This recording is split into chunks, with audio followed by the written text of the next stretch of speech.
امری واحلل عقدۃ من لسانی یفقہوا قولی۔ دینی رہنمائی کی مجلس نمبر 201 میں سبھی سامعین کی خدمت میں السلام علیکم ورحمۃ اللہ وبرکاتہ عرض ہے۔ آج کی مجلس کا پہلا سوال یہ ہے کہ بعض لوگ مسجد میں عوام کے سامنے یہ بیان کرتے ہیں کہ تھوڑی دیر دینی مجلس میں بیٹھ کر غور و فکر کرنا 1000 رکعت نفل نماز پڑھنے سے بہتر ہے، تو کیا یہ بات صحیح ہے اور کیا اس طرح کی کوئی حدیث وارد ہے؟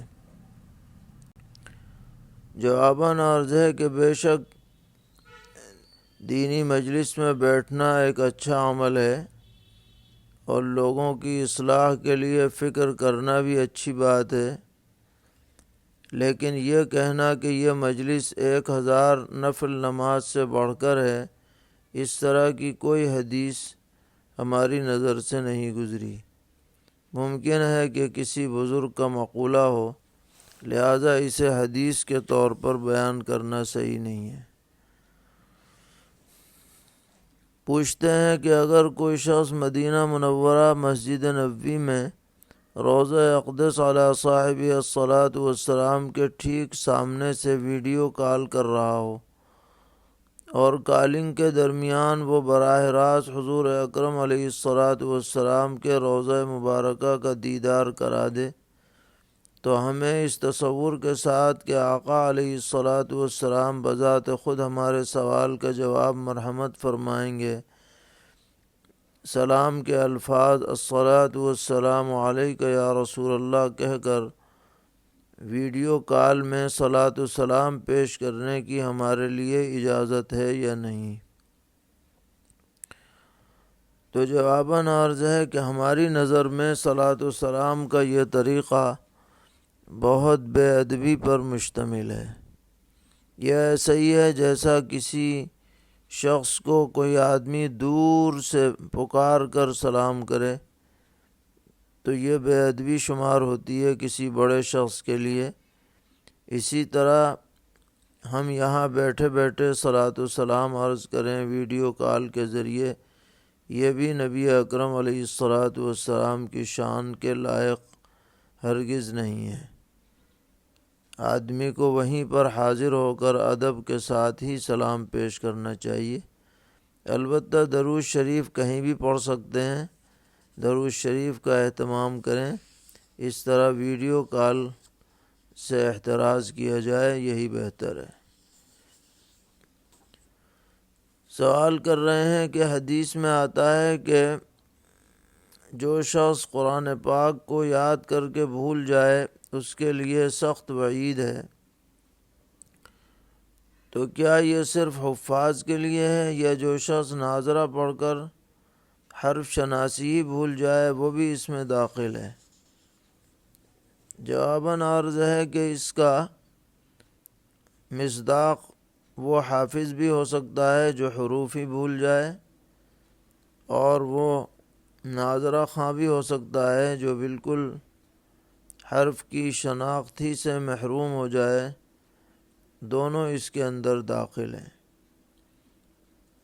اور جو حافظ حفظ کر کے بھول جائے وہ اگرچہ اس وعید کا مستحق نہیں ہے، لیکن بہرحال محروم تو ہے ہی۔ جب حفظ کر لیا تو قرآن کو یاد کرنے کا بھی اہتمام ہونا چاہیے۔ پوچھتے ہیں روزے کی حالت میں نیبولائزر مشین کا استعمال سانس لینے کے لیے کر سکتے ہیں یا نہیں؟ اس سے روزے پر کیا اثر پڑے گا؟ جواباً عرض ہے کہ اگر روزے کے دوران یہ مشین استعمال کی تو روزہ ٹوٹ جائے گا، کیونکہ یہ بھاپ کی مشین ہوتی ہے اور بھاپ اندر چلی جاتی ہے۔ سوال کرتے ہیں کہ کیا بچے کو دودھ پلانے والی عورت روزہ چھوڑ سکتی ہے؟ جواباً عرض ہے کہ ہاں، اگر اس کو کمزوری ہوتی ہے روزہ رکھ کر دودھ پلانے سے، تو اس کو اجازت ہے کہ وہ اس وقت روزہ نہ رکھے، بعد میں جب سہولت ہو تو روزے کی قضا کر لے۔ سوال ہے کہ روزے کی حالت میں بال کٹوانا یا داڑھی کاٹنا کیسا ہے؟ جواباً عرض ہے کہ بال کاٹنے سے روزہ نہیں ٹوٹتا، اور مرد کے لیے داڑھی کاٹنا بہرحال ممنوع ہے، روزہ ہو یا بے روزہ۔ داڑھی کاٹنے کی مرد کے لیے اجازت نہیں ہے۔ پوچھ رہے ہیں روزے کی حالت میں گلے میں ابو فاس یا وکس کی طرح کی چیز لگا سکتے ہیں یا نہیں؟ جواباً عرض ہے کہ اگر گلے میں یا سینے پر وکس یا بام یا ابو فاس وغیرہ لگایا تو اس سے روزہ نہیں ٹوٹتا، البتہ ناک کے اندر نہیں لگانا چاہیے، اس سے اجزا جانے کا احتمال رہتا ہے۔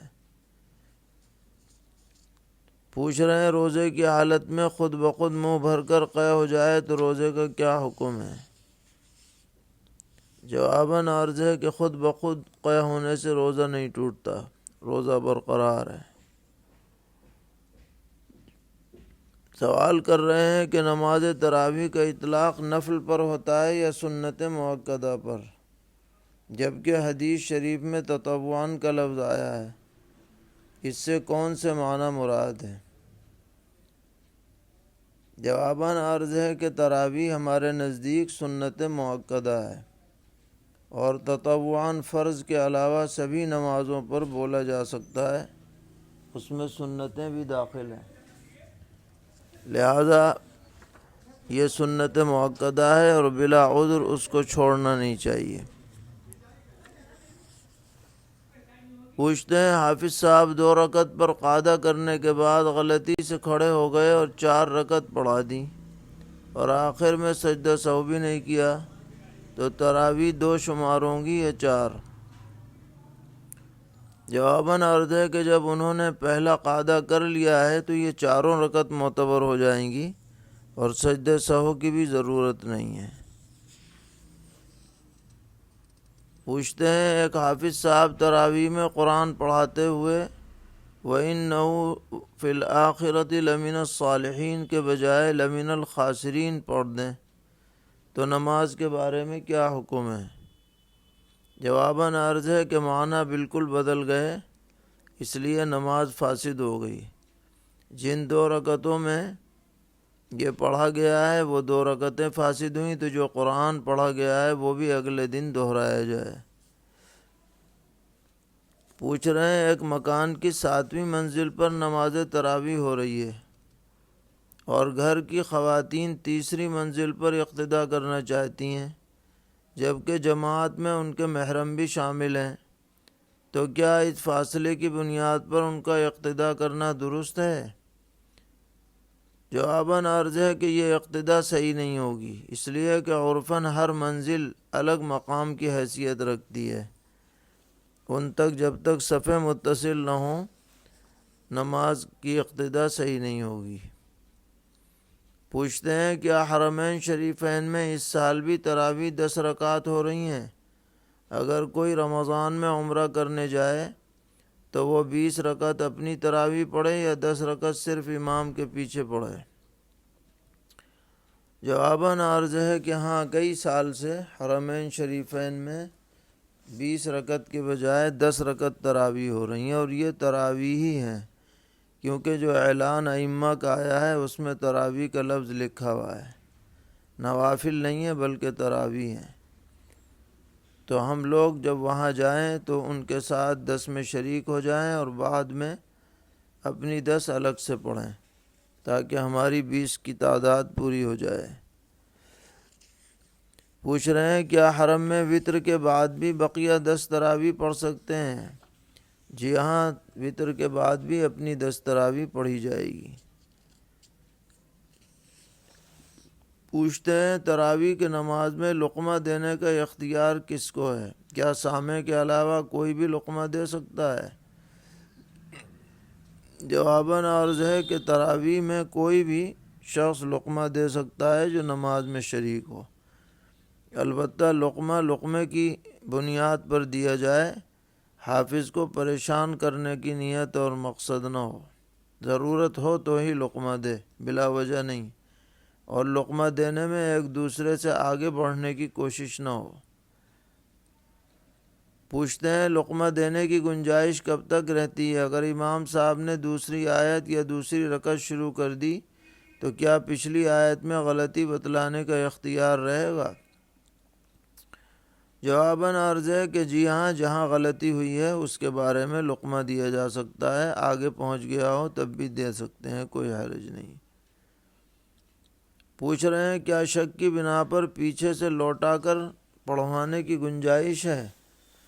جی ہاں، اگر شک ہو جائے تو پچھلی آیت کو لٹوا بھی سکتے ہیں، کوئی حرج نہیں۔ سوال ہے کہ عورتوں کا جوڑا باندھ کر نماز پڑھنا کیسا ہے، اس سے نماز ہوگی یا نہیں؟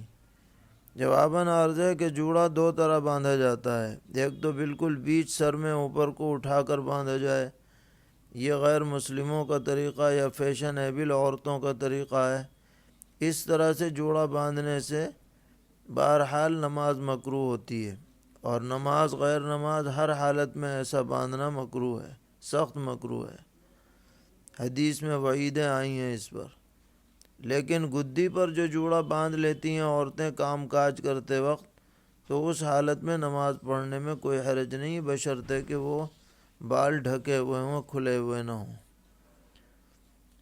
سوال ہے کہ ایک شخص زید حج کا ارادہ کر رکھتا ہے لیکن اس کے پاس حج کرنے کے پیسے پورے نہیں ہیں، کیونکہ آج کل بہت زیادہ خرچہ حج میں آ رہا ہے۔ اب وہ حج کے جانے کے بجائے عمرے کو جانا چاہتا ہے، تو کیا وہ حج سے پہلے عمرے کے لیے جا سکتا ہے؟ جواباً عرض ہے کہ حج سے پہلے عمرہ جانا کوئی منع تو نہیں ہے، جا سکتے ہیں، کوئی پابندی بھی نہیں ہے، لیکن بہتر یہی ہے کہ اولاً حج کریں اور حج کے فریضہ سے پہلے تکمیل کر لے، اس کے بعد عمرے کی توفیق ملے تو عمرہ کرے۔ سوال ہے کہ احرام کی حالت میں کمر کے درد والی بیلٹ کمر پر باندھنا کیسا ہے؟ جواباً عرض ہے کہ ہاں، باندھ سکتے ہیں، اس بیلٹ کو باندھنے سے احرام میں کوئی اثر نہیں پڑتا۔ پوچھتے ہیں بعض ادارے طلباء سے ماہانہ فیس لیتے ہیں خوراک اور پڑھائی کے واسطے، تو اس طرح کے اداروں کو زکوٰۃ و صدقات دینا شرعاً کیسا ہوگا؟ جواباً عرض ہے کہ اگر ان اداروں میں زکوٰۃ کے مصارف کا محل موجود ہے، مثلاً وہ غریب لوگوں کو فیس دے کر ان سے وصول کرتے ہیں، یا اور کوئی مصرف ہے تو وہ زکوٰۃ دے سکتے ہیں، اور اگر ایسا کوئی مصرف نہیں ہے تو وہاں زکوٰۃ نہ دی جائے۔ پوچھ رہے ہیں ایک شخص نے تجارت میں کسی دوسرے آدمی کے ساتھ کچھ رقم لگا رکھی ہے اور اس پر حصے داری بھی طے کر رکھی ہے کہ اتنا پروفٹ پیسہ لگانے والے کو مل جایا کرے گا، تو معلوم یہ کرنا ہے کہ جو رقم پارٹنرشپ میں لگائے ہیں اس پر زکوٰۃ واجب ہوگی یا نہیں۔ جواباً عرض ہے کہ یہ شرکت کی رقم اگر نقد موجود ہو یا مال تجارت کی شکل میں ہو تو اس کی قیمت پر حساب لگا کر زکوٰۃ واجب ہوگی، ہر شریک کی جتنی رقم ہے اس کے حساب سے زکوٰۃ ہوگی۔ اور اگر نقد موجود نہیں ہے یا کوئی ایسی چیز خرید لی ہے جو تجارت کے علاوہ کے قبیل کی ہے دونوں نے مل کر کے، تو وہ زکوٰۃ سے باہر ہو جاتی ہے، اس کی تفصیل بتا کر کے مسئلہ پوچھا جائے۔ ایک بچی کی پیدائش جمعرات کے دن رات 12 بجے سے پہلے ہوئی ہے، اب 7ویں دن عقیقہ کرنا ہے تو کس دن کرنا ہوگا؟ مغرب کے بعد دوسرا دن شروع ہو جاتا ہے، لہذا اس کا 7واں دن جمعرات ہی کو واقع ہوگا۔ پوچھ رہی ہیں کہ میں 2 سال سے شوہر سے الگ رہ رہی ہوں، اب طلاق ہوئی ہے، تو عدت کا کیا مسئلہ ہے؟ جواباً عرض ہے کہ جس وقت سے طلاق ہوئی ہے اسی وقت سے عدت شروع ہوگی، 2 سال الگ رہنے کا جو وقفہ ہے وہ عدت میں شمار نہیں ہوگا، اور عدت کے دوران گھر سے بلا شدید ضرورت کے باہر نہ نکلیں۔ پوچھ رہی ہیں کہ اگر کوئی عورت عدت میں ہے اور اس کے پاس گرمی وغیرہ کے کپڑے نہیں ہیں اور جو موجود ہیں وہ بالکل پھٹ چکے ہیں، تو کیا وہ نیا کپڑا بنا کر پہن سکتی ہے؟ واضح ہو کہ اس کا مقصد زینت اختیار کرنا نہیں ہے۔ جواباً عرض ہے کہ ضرورت کے وقت وہ سادہ نئے کپڑے بنا کر پہن سکتی ہے، کوئی حرج نہیں ہے۔ پوچھتے ہیں ایک شخص نے آٹو رکشہ قرض پر لیا تھا اور ابھی قرضہ پورا ادا نہیں کر پایا، تقریباً 40,000 روپے ادا ہوئے ہیں، اور اس کے پاس ایک کچھ زیور ہے جو 20,000 کا ہے اور قرضہ 1,00,000 کے اوپر ہے۔ اب ایسا شخص زکوٰۃ لے سکتا ہے یا نہیں؟ جواباً عرض ہے کہ اولاً وہ اپنے پاس جو مالیت ہے اس سے قرضہ ادا کرے، اس کے باوجود قرضہ باقی رہ جائے تو پھر اب وہ زکوٰۃ لے سکتا ہے۔ پوچھتے ہیں شوہر نے بیوی کو 3 طلاق دے دی ہے تو عدت کا خرچہ کون اٹھائے گا، شوہر یا بیوی کے گھر والے؟ جواباً عرض ہے کہ بیوی کا جو شوہر ہے وہی اس کا عدت کا خرچ کا بھی ذمہ دار ہے، گھر والے ذمہ دار نہیں ہیں، لیکن اگر وہ ادا نہ کرے مجبوری ہو تو پھر گھر والے ہی اٹھائیں گے، اور کون اٹھائے گا۔ پوچھتے ہیں ایک بھینس ہے جو گابھن ہے تو کیا مالک کے لیے اسے کٹائی کے جانوروں میں فروخت کرنے کی اجازت ہے؟ جواباً عرض ہے کہ بیچنا تو جائز ہے، لیکن جو جانور قریب الولادت ہو اس کو ذبح کرنا مکروہ ہے، کیونکہ اس سے بچے کو ضائع کرنا لازم آتا ہے۔ پوچھتے ہیں کہ اگر دانتوں کے درمیان فاصلہ ہو جو برا لگتا ہو تو اسے پر کرنے کی شرعاً اجازت ہے یا نہیں؟ جواباً عرض ہے کہ اس عیب کو دور کرنے کے لیے فاصلے کو ختم کیا جائے تو اس کی اجازت ہے، شرعاً اس میں کوئی ممانعت نہیں ہے۔ سوال ہے کہ اگر کوئی شخص مرنے سے کچھ دن پہلے اپنے رشتہ داروں کو وصیت کرتا ہے کہ اس کی جنازے کی نماز فلاں شخص پڑھائے، لیکن اس کے رشتہ داروں کو اس کی موت کے بعد یہ وصیت یاد نہیں رہی، تو کیا ان پر کوئی گناہ ہوگا؟ جواباً عرض ہے کہ اس طرح کی وصیت کا پورا کرنا شرعاً ضروری نہیں ہے، اس لیے اگر کسی اور نے نماز پڑھا دی ہو تو بھی شرعاً کوئی حرج نہیں ہے، کسی پر کوئی گناہ لازم نہیں۔ اللہ تعالی ہم سب کو دین پر استقامت عطا فرمائے، ہر طرح کی شرور سے محفوظ رکھے۔ وصلی اللہ تعالی علی خیر خلقہ محمد وعلی آلہ واصحابہ وذریاتہ اجمعین برحمتک یا ارحم الراحمین۔